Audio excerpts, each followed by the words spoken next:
ចាជំរាបសួរបងប្អូនថ្ងៃនេះរៀបចំធ្វើម្ហូបមួយមុខទៀតហើយចាបងប្អូនដឹងទេស្លម្ជូរត្រយូងចេកពិសេសចាពិសេសណាបងប្អូនមិនមែនម្ជូរធម្មតាទេចាឥឡូវនេះខ្ញុំដាក់ខ្ទឹមលីងខ្ទឹមចាលីងហើយចាក់សាច់ជ្រូកទៅលីងជាមួយខ្ទឹមហើយនឹងជាមួយកាពិនេះដោយសារខ្ញុំមានកពិបុកកាពិថ្ងៃមុននៅតែអញ្ចឹងខ្ញុំក៏យកអាបុកកាពិហ្នឹងយកមកដាក់បើតាមធម្មតាយើងបុកកាពិជាមួយម្ទេសចាខ្ទឹមក្រហមខ្ទឹមសហ្នឹងយើងបុកហើយយើងយកមកឆាជាមួយសាច់ឆ្អឹងជ្រូកចាតែនេះអាងថាមានកាពិបុកកាពិថ្ងៃមុនហ្នឹងក៏ខ្ជិលព្រោះវាមានជាតិហឹរហើយវាមានខ្ទឹមវាមានម្ទេសហើយអញ្ចឹងក៏ដាក់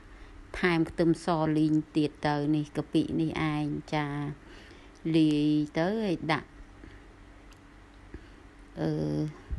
ឆាជាមួយឆ្អឹងត្រឡប់ចុះឡើងហើយចាក់ទឹកចាមកងាស់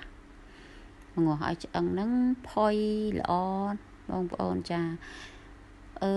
ម្ហូបនេះគឺរសជាតិឆ្ងាញ់បងប្អូនញ៉ាំហើយដូចជាជាតិហ្មងណាចានេះឥឡូវហ្នឹងមើលសិនឆ្អឹងនេះខ្ញុំថែមអំពិលទុំបងប្អូនខ្ញុំអត់ចូលចិត្តម្ជូរគឺអត់ចូលចិត្តជូរខ្លាំងទេជូរមកល្មមឲ្យមានជាតិជូរតិចណាបើជូរខ្លាំងអត់ចូលចិត្តហ្មង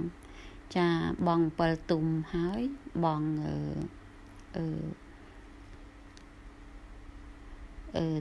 ត្រយូងចេកចាតាមពិតត្រយូងចេកនេះហាន់ទុកមួយថ្ងៃហើយដាក់ទូទឹកកកឥឡូវត្រូវការយកមកធ្វើម្ហូបក៏យកមកព្រោះនឹកឃើញថាមានឆ្អឹងជនីជ្រូកស្លបម្ហូបម្ជូរឆ្អឹងជនីជ្រូកបែបបុរាណខ្មែរម្ដងទៅចា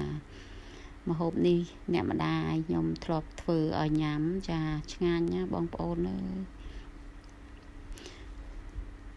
ចាហើយយើងបង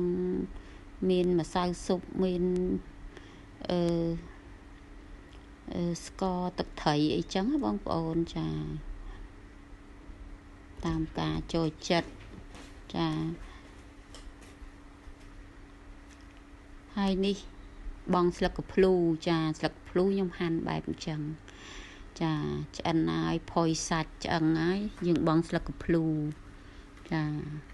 ហើយក៏កូរត្រឡប់ចុះឡើងបន្តិចទៅចាបងស្លឹកកភ្លូ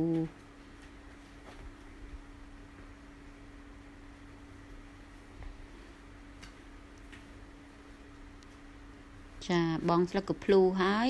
ស្អំទៀតបងប្អូននិយាយពីឈ្ងុយហើយម្ហូបនេះម្ហូបបុរាណណាបងប្អូនណាឆ្ងាញ់ណាស់មានជាតិបងប្អូនសាកធ្វើឆ្អិនហើយបងហើយបិទភ្លើងជាការស្រេចភ្លក់ទៅនិយាយពីជាតិហ្មងណាចា